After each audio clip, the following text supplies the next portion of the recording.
So welcome to episode 3 of Ask a Developer here on the Spawncast network. And for those people that may have been joining for the first time, let me kind of walk you through how this all works.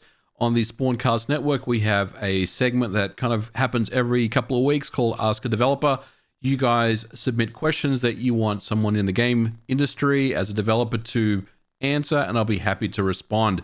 Now, I will say as a disclaimer on every one of these Ask a Developer series that I do, that some questions that may get asked can be NDA, basically. And that means that in that scenario, I will not be able to answer.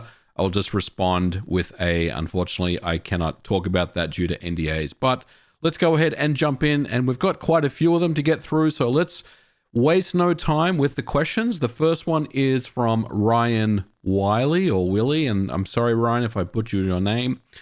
I'm a big racing fan and a fan of racing games. I just feel like we are at the point where racing games are either too hard for a casual gamer or they are terrible and unplayable.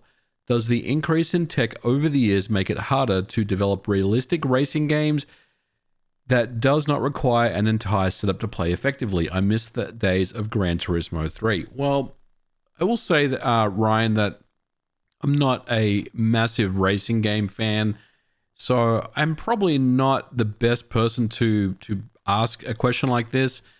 But I will say that something like Forza Motorsport and Gran Turismo 7, I'm assuming what you're talking about, there's obviously a lot more that goes into those games in 2023 that just didn't really happen, during the days of Gran Turismo 3.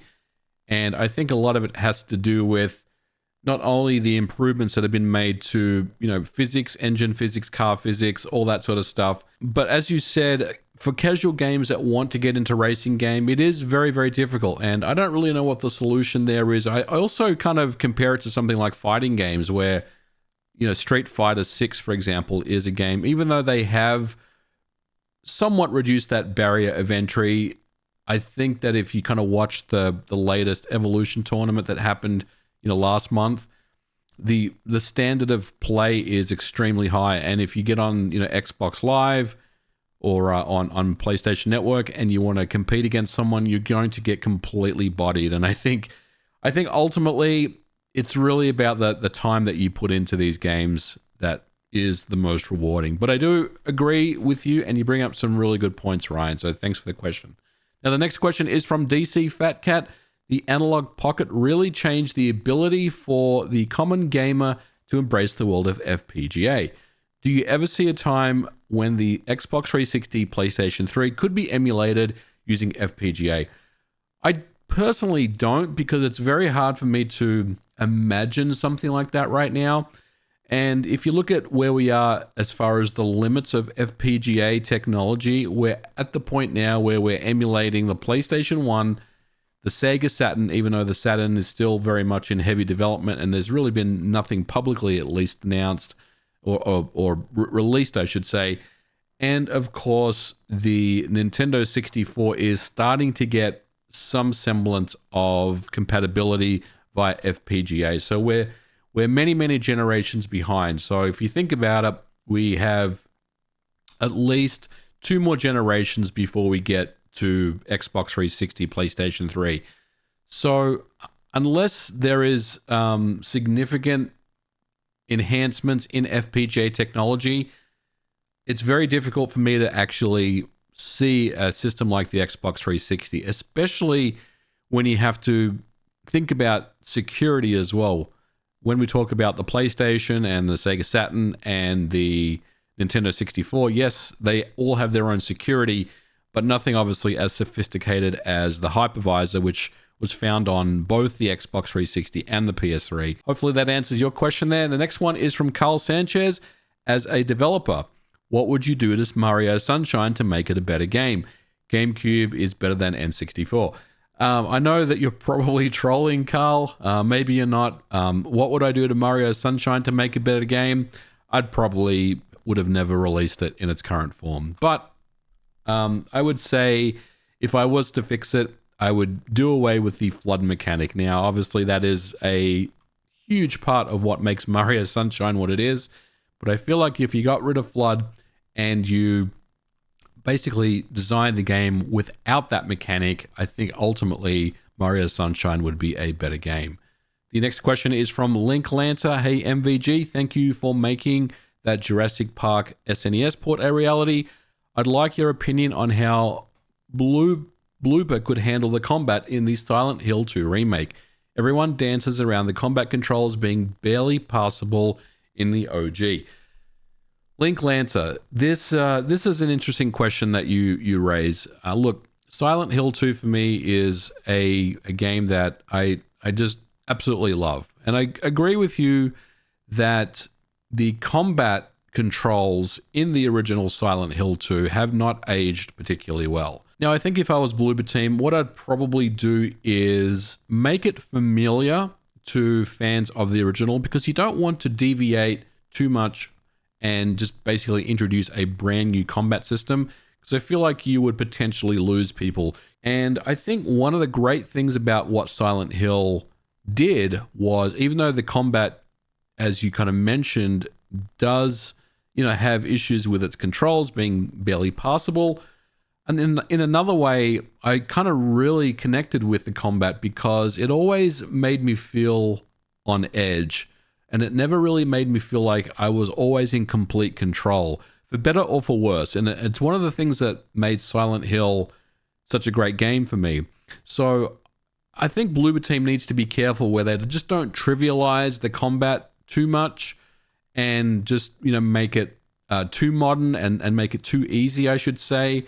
I think they really need to, take a closer look at the original and find, take away the parts that really worked and kind of just focus on those things and make them really, really good, a good experience in 2023. But that's probably the $1 million question. I think we've seen some really good things from Silent Hill 2, at least from what we saw. It looked good. It had the right feeling and vibe. But you're absolutely right. Until we see some combat shown, it's going to be very difficult for me to give the thumbs up or down whether I'm going to be really invested in the Silent Hill 2 remake. But hopefully Bloober Team is aware of all this. They have, obviously they have, some original members of the Silent Hill team that are, also helping with this game as well. So I think in general, I feel like the franchise or the game itself, the remake, is in good hands, but we'll have to wait and see. Next question is from Tommy, and they ask, would you rather have a racing game like Forza have licensed cars, or Forza do cars like GTA? Does some games don't have to be delisted? So I think, Tommy, what you're asking here is, would you rather have a racing game that has licensed cars that that will get delisted in 5 years from now because the licenses need to be renewed, and at some point the licenses just don't get renewed, versus a game that has cars in there but they all have kind of made up manufacturer names and things, so that it kind of stays relevant in perpetuity? Well, that's a good question. Look, I think when we talk about racing games, people kind of gravitate to their favorite car manufacturers, just in the same way that we gravitate towards, if you're a musician, your favorite, music brand, or, if you play guitar, if you like Fender or Gibson, or you play Marshall amp, or versus a Mesa Boogie or a Line 6, people kind of gravitate to their favorite. So I think if you decided that you would, you wanted to make a racing game, I think ultimately it's probably better to have licensed cars in there, because I think people, like I said, kind of tend to pick their favorites. Now, Jared M asks, how much does it bother you as a developer when people on the internet claim that a project such as Red Dead Redemption or the Metal Gear Solid collection are lazy ports? I think that is a term that is thrown around loosely by people who have no idea what they're actually talking about. Can you explain as a dev how much work goes into the process of porting a game to modern consoles, and the stuff that regular gamers aren't even considering, such as QA, debugging, etc.? Well, Jared, the best way I can answer this is simply to say that I don't believe there's any developer out there that is a lazy developer. And I don't think there's any port out there that I would consider a lazy port, as you said. Usually, these games that have ports, such as Red Dead Redemption, as you mentioned, there is a lot of work that goes into it. A lot of work. And I think the difficulty is really kind of understanding how much work actually has gone into it, like you said. So the difficult part about, the perception of lazy ports is that people don't have any insights into the project itself. In other words, we don't know when the Red Dead Redemption port for the Switch was greenlit, when it was signed, when the deal was actually done. It could have been done 6 years ago. Could have been done 2 years ago. We don't have any insight into that. I also want to add time and resources. So we have no visibility on the amount of money of this port project. Was the Red Dead Redemption a project that cost $100,000, $2 million, $20 million, $50 million? We have no knowledge of that. And we also have no knowledge of the number of people that worked on the game. Now, of course, you can go back and look at the credits on the credit screen or Moby Games and get a sense of how big the team was. But ultimately, a porting process usually only involves a team of, we'll say, up to 20 or 30 people, depending on the size and complexity. There are many other people that are involved in various parts of the project, but I guarantee you that there's probably only a small core group of people that are working on this project every single day. So if you don't have that insight, you don't have that knowledge of exactly what's going on, how can then you turn around and say this port is lazy? Now, of course, there are some factors that people look at and make determinations whether a port is lazy or not. But I do assure you that the process of porting games is a meticulous and a very, very complicated thing to do. And it's something that I just can't stress enough that, it's not a simple copy paste job. It's not a simple, we're going to take this and then move it over here. There's always going to be things that happen along the way during the project that, number one, you have to account for, that you are aware of. Number two, and I guess the more dangerous one, is things that you're not aware of or you haven't accounted for, and they come up during the project and really can make a difference, right? So when I look at a game like Red Dead Redemption on the Switch, I don't see it as a lazy port at all. In fact, if you take a look at it, it runs very, very well at 30 frames per second for the most part. It looks really good. It runs at 1080p docked and 720p in handheld mode. And for me, that is really the mark of an above average port. I wouldn't consider anything about Red Dead Redemption lazy whatsoever. There's obviously people that are unhappy about the price, and there are obviously people that are unhappy about the lack of multiplayer. And I think my response to those people are, it's just human nature when there's something else that's out there that has more features, but the thing that is being provided to you does not. So when you take something away from someone, you take a feature away, then people tend to get upset. But here's the reality of the situation, and I may anger some people, but look, Red Dead Redemption 1 is a fantastic game. The online portion of Red Dead Redemption 1 is excellent, but the game came out in 2010. Rockstar isn't interested in providing another set of services or servers to facilitate RDR1 online. That was nothing that was ever going to happen, unfortunately. And the fact that Red Dead Redemption 2 is out and Red Dead Redemption Online is kind of the place where everyone is, I don't think Rockstar was ever interested in trying to fragment their, customer base going back to Red Dead Redemption 1 Online, which I might add you can still play on backward compatibility on the Xbox 360. So there are still ways to play Red Dead Online if you should choose to do so. Other things that you mentioned, including QA and debugging. Look, there's a lot of time that goes into QA. QA teams can consist of one person up to a massive team, hundreds of people. And I'm talking about AAA at this point. But you have to remember that this is a living, breathing thing, this project, this porting project that's being worked on.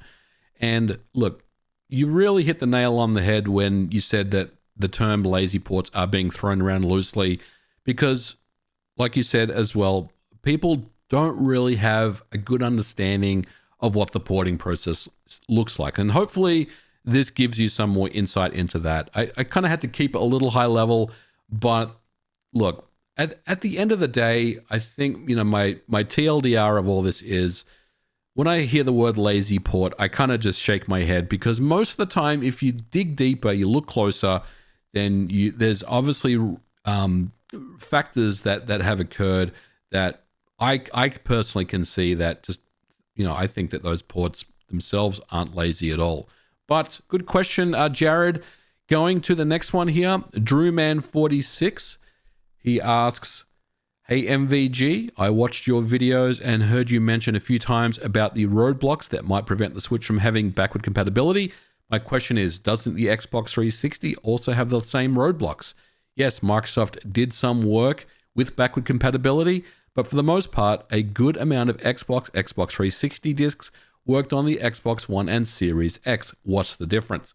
Well, Drewman46, I think the best way to explain this without spending 40 minutes talking about backward compatibility is that Xbox began looking at playing original Xbox, OG Xbox games when the Xbox 360 launched. And that was back in 2005. So if you recall when the Xbox 360 launched, there was a set of games, and it wasn't a lot. I think the first kind of dump of games was about 100 OG Xbox games that they had announced that would run on the 360. And then every so often, every 6 months, they would do an update. And they would do significant updates as well. And I think eventually by 2008, I think they had stopped. They kind of said, we're not doing any more of this stuff. But the point is this. Xbox has been working on backward compatibility technology since 2005. And they've spent the time to build and iterate upon an emulation layer that they've created. And I think the original code name for it was called Fusion. And I believe the emulation layer that they use these days is called Fission, which is kind of the next generation of that original emulation that they had built upon. But my point here is Microsoft has been doing this for years. They've been doing it since 2005, all the way to today. So that's why it's been possible for Xbox to play Xbox 360 games or to play OG Xbox games because they've had a long history and they have a lot of experience in this stuff. The difference between what Microsoft is doing and Nintendo is that Nintendo tends to take a hardware-based backward compatibility approach. So what I mean by that is, if you take a look at the Nintendo Wii U, there is hardware in there that facilitates playing GameCube games. If you take a look at the Game Boy Color, it's exactly the same hardware as the Game Boy, other than the clock speed has been doubled and there is a color palette enhancement as well. And if you take a look at something like the Nintendo Wii U that can play Nintendo Wii games, it's the same thing. It's kind of a hardware-based approach. If you take a look at the Wii that didn't have the GameCube compatibility, that was because something was taken out. If you take a look at the later model Nintendo DS or DSi, they physically took out the GBA backward compatibility ports. So they're kind of taking hardware away and kind of closing the door on those things. So I guess the main kind of point here, the difference here is that Microsoft has always done it in a software approach, a true emulation approach where they've got an emulator that can facilitate these games.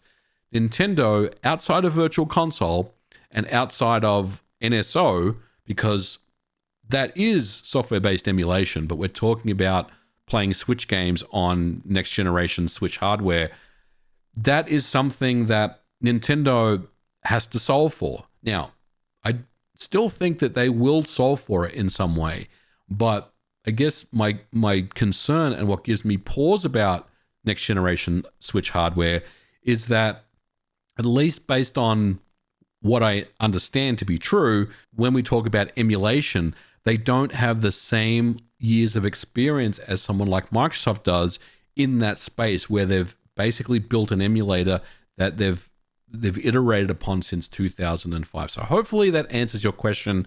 Look, I do think there will be some form of backward compatibility in the next piece of hardware that Nintendo releases. We'll call it the Switch 2.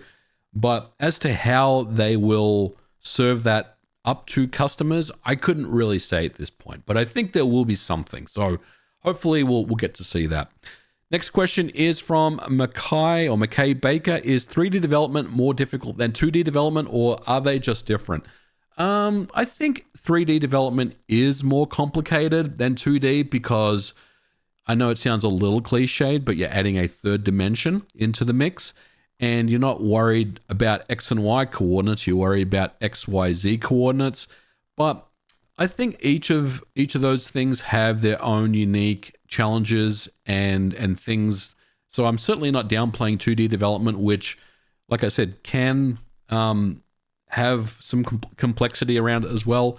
But ultimately, I would say you're right. They are mostly different. And, if you are a 3D developer or someone that works with 3D games, you're not really focusing on 2D stuff unless you're someone that's, building user interfaces or heads-up displays and things like that. But good question. The next one is from Brandon Wells. This may sound like a dumb question, but when companies like Nintendo release firmware updates, people go and data mine it. So why do the companies put things in the firmware that they don't want the public to know about? Companies don't want you data mining and finding secrets about their firmwares. The reason why it's possible to data mine the Nintendo firmware updates is because the Nintendo Switch was hacked pretty much a few months after the launch of the hardware. And when I mean hacked, I mean it was completely busted open. So when you download a firmware update onto your Nintendo Switch, that firmware update itself is encrypted. So you can download that as just a file on your desktop. And if you open it up with a hex editor or some type of browser or something, you're just going to see just a load of binary data in there. There's nothing's going to make sense. There's not going to be any readable text in there. So basically what reverse engineers do, or what hackers do, is they can then decrypt that firmware and then take a look at the pieces of it and then make a determination on what has changed. And it's one of the unfortunate side effects of the Nintendo Switch. And I mean, unfortunate for some people, fortunate for others. Obviously, for people that like emulation and preservation, they're probably happy to see it. But I guarantee you Nintendo is not happy that all their stuff is being data mined. They're very much aware of it. And I think, if they're not, they ought to be, because it's something that, we've seen happen time and time again with not just firmware releases, but also with leaks as well. We saw Tears of the Kingdom I think it was leaked almost 2 weeks before it actually came out. So I do assure you that Nintendo isn't intentionally doing this or whatever. This is a security issue that Nintendo really can't do anything about other than get everyone onto new hardware. And hopefully we'll get onto new hardware in 2024. Okay, the next question is from Recent. Can you give a TLDR in the process steps on how developers port a game? Every developer is different and they have their own workflow, but I'll tell you how I go about porting a game. And essentially, the starting point is, do I have source code or do I not have source code? If I do have source code, then my job is considerably easier. And usually what I do is I'll take that source code and I will build it against the target hardware. And when you start working on source code, it's not going to work on new hardware immediately, because let's say I'm porting a game that ran on the Nintendo 3DS, for example. Automatically, there are some red flags. Number one, the target system that I'm porting that game to has no knowledge of the Nintendo 3DS. It has no knowledge of its libraries, its APIs, or anything. So essentially what I like to do is completely strip away all the layers other than the main core gameplay loop, and then start to add back in the specific systems for that game. In other words, the sound layer, the graphics layer, the input layer, if there's a specific physics layer or any middleware that was used, see if there's any way that we can either use the same middleware or replace it with something more modern. And I think that's the way that I like to do things. I'm someone that likes to get things up and running very quickly. And usually if I can get something displaying on a screen, whether it's a title screen or even something, just something small, that's kind of a milestone. And then once you've got something running and you've got some type of, game loop that's actually running, that's when you start to fill in the blanks. You start to, port the graphics, underlying graphics renderer over the audio, the sound effects, the inputs.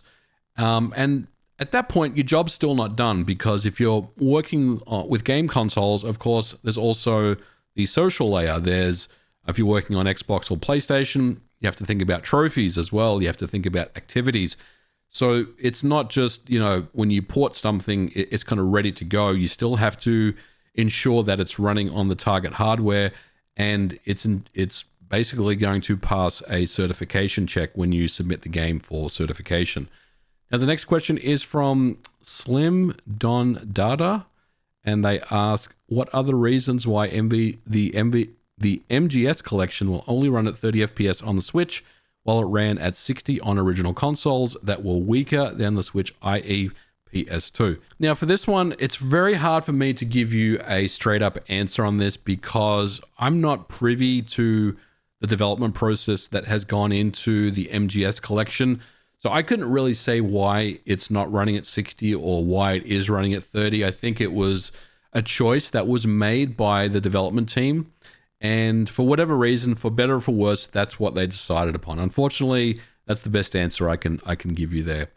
Mo Beast Gaming asks, do you ever plan on making a channel or subsection of your channel about game dev tutorials for beginners and intermediates? Mo Beast Gaming, I have thought about this multiple times.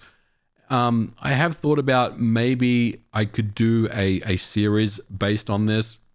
It's really about, number one, coming up with a unique and interesting idea and finding the time to do it. I think the biggest concern that I have right now is I just don't have the time to really, focus on another thing that's going on. But I am very interested in kind of educating people about the industry and about, game development, because I think, when I see people's takes on Twitter and things, some diehard fans of certain games, or people that are just trolling, saying this isn't good, this sucks, whatever. And look, I've certainly been guilty of that myself. Let's be very clear on that.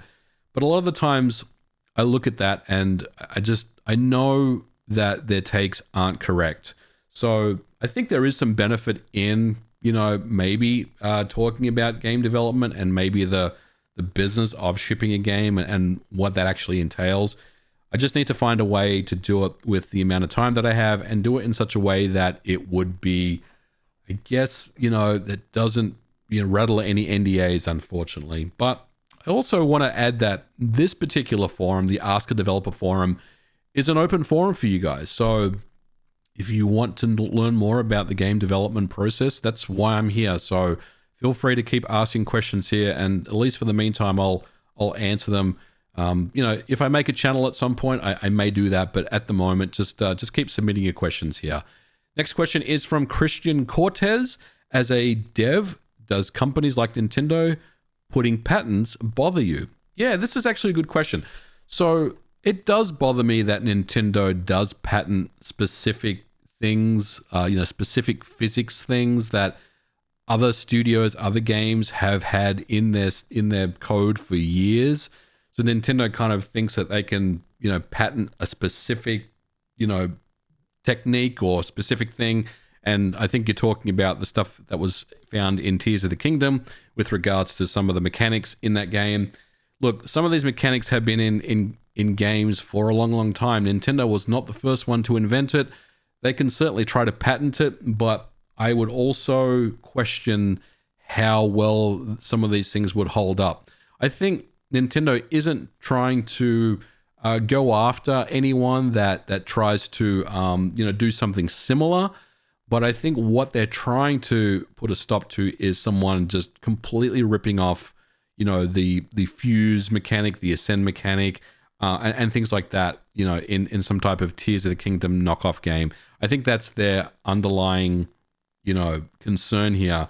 But it does bother me as a developer. It does bother me that somehow you can patent some physics simulation or some type of traversal system and think that belongs to you when clearly it doesn't. There are developers that have been doing it for a long, long time, much longer than Nintendo has. So good question though. And the last one is from Slim or SLM Don Data. And again, I'm sorry if I butchered your name. Last question. How are Nintendo first-party game file sizes so low compared to the norm in the industry?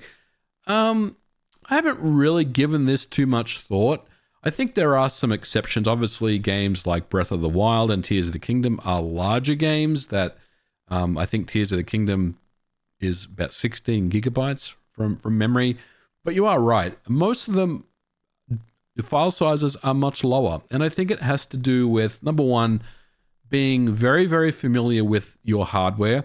Being a first party means that you have access to all the best tools, and more importantly, you have access to the teams themselves that know the Switch hardware and the development tools inside out.